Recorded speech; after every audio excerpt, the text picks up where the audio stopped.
جلسه پیش اومدیم تمام نکات مربوط به شکل‌ها رو بررسی کردیم و لوگوی اپل رو حالا تا یه حدودی پیاده سازی کردیم و قرار بود برای تمرین لوگوی اینستاگرام و پاورپوینت که دارین رو صفحه میبینین هم با هم اجرا کنیم که یه تمرینی بشه و یک مرور و یک تسلط کاملی نسبت به شکل‌ها در نرم افزار پاورپوینت داشته باشیم. پس شروع کنیم با هم این دوتا لوگو رو پیاده سازی کنیم تا تواناییمون رو تو این کار افزایش بدیم. خب من از لوگوی پاورپوینت شروع میکنم و حالا اگه بیام از قسمت ویو و اینجا این گزینه رو انتخاب کنم که ریبن هم نمایش داده بشن. خب میام اینجا اینو حالا من یه نیو اسلاید میزنم که اینجا با هم بتونیم لوگومون رو اجرا کنیم. خب لوگوی پاورپوینت یه دونه دایره است کلیتش. حالا من میام از قسمت همون هوم شیپس و حالا یک دایره اینجا اینسرت میکنم. گفتم شیفت رو بگیرید تا دایرهتون به این شکل خوب در بیاد. مثلا خب میکشم وسط. خب کار دیگه که باید انجام بدیم، من یه دونه مستطیل میخوام اینجا در واقع اد کنم. دوباره شیفت رو میگیرم و حالا اینجا شیفتم نگرفتین چون کلا با این مستطیل کار نداریم. الان بهتون میگم. دوستان اگه جلسه پیش رو ندیدین حتما برین رو ببینین چون کلا پیش نیاز این جلسه قبله. حالا من لینکش هم بالای صفحه براتون میذارم، اگه ندیدین حتما ببینید و اگه نه اصلا متوجه نمیشید الان چی کار میخوایم بکنیم. خب اینو من میکشم. ببینید با این خطای راهنما میارم این خط قرمز رو میبینید این وسط قشنگ در واقع ربع چهارم، یعنی یک ربع از اسلایدمون رو اینجا اشغال کرده همونجور که میبینید. خب میام این دوتا شکل رو کنترل رو میگیرم و این دایره رو انتخاب میکنم. شیپ فرمت در واقع قسمت مرج این قسمت رو باز میکنم و در فرگمنت رو انتخاب میکنم. تا اینا جلسه پیش خب بهتون توضیح دادم که فرگمنت رو که انتخاب کنید میاد از قسمت های که شکلتون متقاطع شده قطع کرده همدیگر رو اینا رو جدا میکنه. حالا ببینید اگه نشونتون بدم، ببینید این یه شکل میشه، این یه شکل میشه و به هم. حالا من اینو حذف میکنم چون دیگه به کارمون نمیاد. خب برای این اگه اجازه بدین خب میتونم من اینجا همین دابل کلیک هم بگیرم. خب و کنترل دی میزنم. ببینید به همین سادگی میام این رو دوستان میچرخونم. اوکی به همین سادگی ببینید یه خودش چیزی میده بهتون. از موس کار کنید ببینید خودش وای میسه یه جا که خب من اینم میارم اینجا. چون ببینید همونجور که میبینید لوگوی پاورپوینت اینجاش یه رنگه با این رنگ یکیه، اینجاش یه ذره روشن‌تر اینجاش یه ذره تیره تر. پس این دوتا قسمت یه ذره با هم فرق دارن. دوستان حالا مثلا هدف ما این نیست که مثلا بخوایم با پاورپوینت لوگو اجرا کنیم. هدف ما اینه که یه تمرین داشته باشیم رو شکل‌ها و چیزهایی که جلسه پیش با هم یاد گرفتیم رو حالا به یه تمرینی داشته باشیم و حالا مثلا یه چیز حدودی مثلا لوگوی پاورپوینت رو اینجوری اجرا کنیم.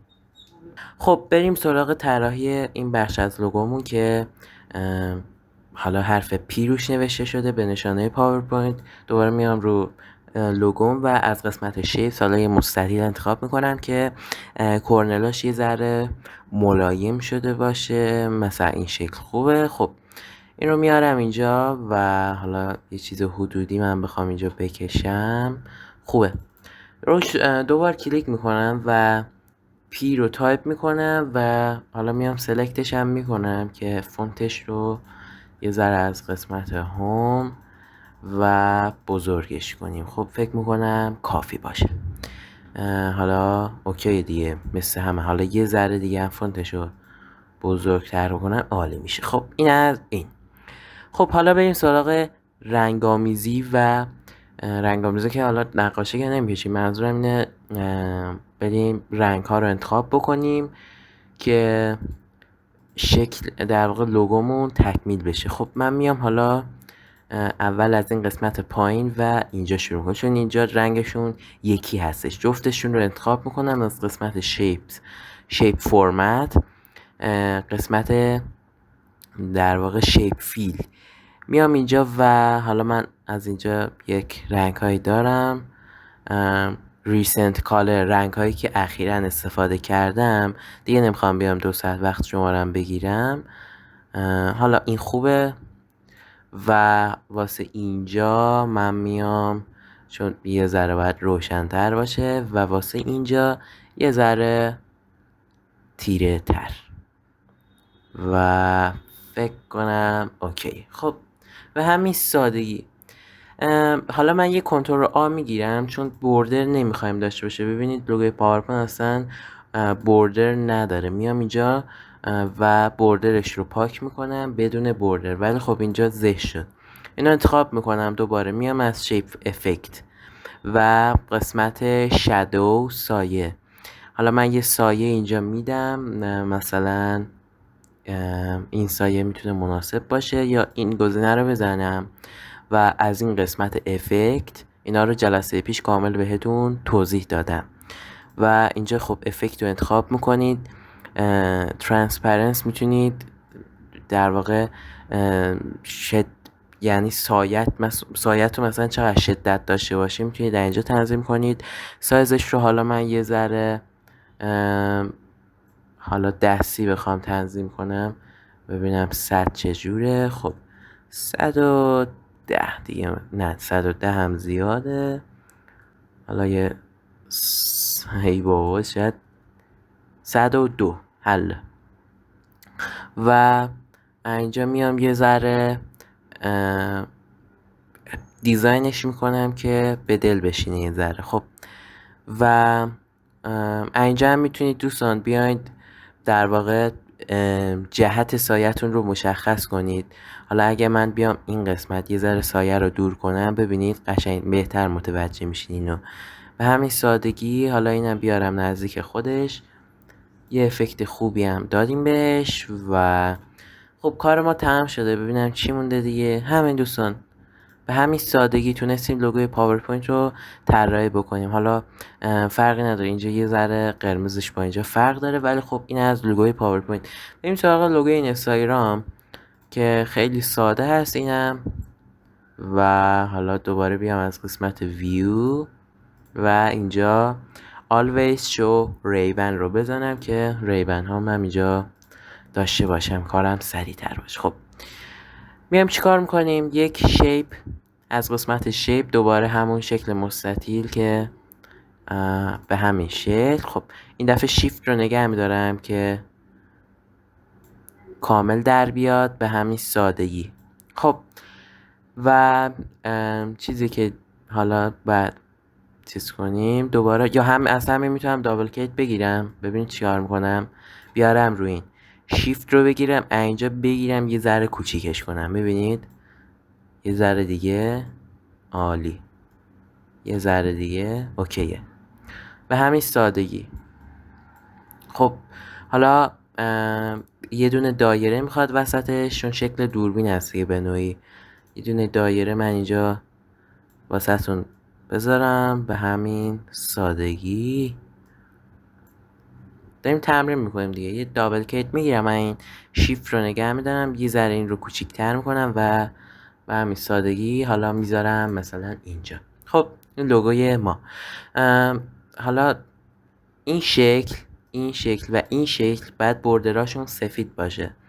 من میام از قسمت شیپ فرمت و بوردر اینها رو اول از سفیدش میکنم، بعد یه ذره ضخامتش رو زیاد میکنم که حالا این دوربینه یه ذره کوچیک‌ترم باشه. این چیز نداره دیگه، ولی رنگ داره خودش و سفیده به همین سادگی. خب بریم سراغ رنگ آمیزیش. کنترل آ میزنم که تا کل شکل رو سلکت کنه برای رنگ آمیزی. میام از قسمت شیپ فرمت و شیپ استایل، یه سری استایل آماده هستن که خب حالا الان به کارمون نمیاد چون میخوایم این رنگ منحصر به فرد رو تولید کنیم. میام اینجا تا به گزینه‌های بیشتری دسترسی داشته باشیم و این گزینه رو میزنیم ببین حالا من چون اینو درست کردم اینم رو همون مونده. خب حالا بهتون توضیح میدم تک تک اینا رو.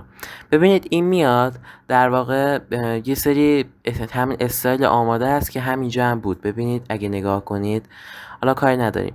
تایپ در واقع کلا این بخش دوستان یه سری حاله رنگی هستن که با در واقع ترکیب رنگه، همونجور که میبینید مثلا اینجا بنفشه، اینجا قرمزه، اینجا یه ذره صورتیه، بعد حالا مثلا میره نارنجی و زرد و اینا. میبینید یه سری حاله رنگ به هم پیوسته است مثل رنگین کمان. و اولی خب اگه بخواید رنگ خالص بکنید در واقع سالید فیل رو که بزنید ببینید اینجا میتونید رنگ خالص به شکلتون اضافه کنید که حالا ما کار نداریم با این. ولی تو این بخش خب تایپ که میاد مثلا میگه تایپش چجوری باشه، خطی باشه رنگ ها، یا حالا میتونید اینها رو دستکاری کنید. زیاد رو شکل مانور ندین دوستان، همین که مثلا بتونید یه شکل بیارید تو پروژهتون کافیه، زیاد نمیخواد حالا چیز کنید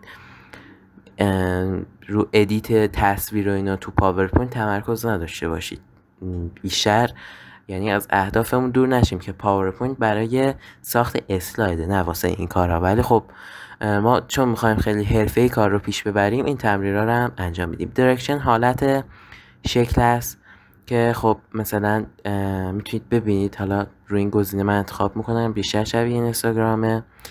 انجل میاد همینه دقیقا، ولی خب به صورت دستی که کار ما رو راحت تر بکنه. حالا من رو همون 45 میذارم.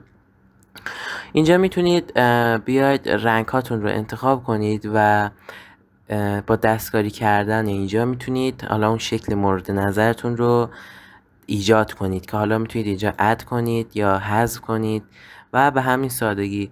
حالا من مثلا اگه بخوامید دیگه وقت ویدیو هم آخه گرفته میشه از این طرف، ولی خب حالا البته این الان رنگش باید سفید باشه. الان اوکی شد. خب همینجور به همین سادگی. حالا ببینم نکته چیزی نمونده که نه دیگه نکته ای نمونده. پوزیشن هستش که حالا در واقع همین دستی اینجا، ولی خب اینجا با عددی میتونید عوض کنید. و ترانسپرنس هستش که خب اینم بهتون توضیح دادم و شدت رنگتون رو مثلا بیذره به سمت سفید میره، پر نور میشه. به همین شکل میتونید با دوستان با دستکاری کردن خیلی راحت میتونید اینها رو بفهمید چی هم کار سختی نیست. ولی این تیک اگه باشه، ببینید اگه من بیام شکلم رو بچرخونم ببینید رنگ ها با شکل میچرخن، میبینید. ولی حالا اگه این گزینه رو بردارم ببینید مثلا این رنگ بنفش همینجاست یه تکون نمیخوره. ببینید اگه بخوام یه بار دیگه بهتون نشون بدم، ببینید اگه این گزینه رو بزنید ببینید این بنفشه رو میبینید الان میاد گوشه پایین سمت راست. و حالا اگه کنترل زد بزنم ولی اینو اینجوری بچرخونید دیگه کلا بنفشه همینجا میمونه و جاش عوض نمیشه به همین سادگی. خب اینم از لوگوی اینستاگرام که با هم تونستیم اجراش کنیم. دوستان اگه سوالی چیزی دارین حتما تو کامنت ها بپرسید، خیلی خوشحال میشم اگه از کانال ما حمایت کنید و خیلی انرژی خوبیه وقتی من میبینم شما سابسکرایب میکنید، لایک میکنید تا آموزش ها رو با کیفیت تر و زودتر واسهتون بذارم. خیلی ممنون. تا قسمت بعدی آموزش پاورپوینت، خدا نگهدار.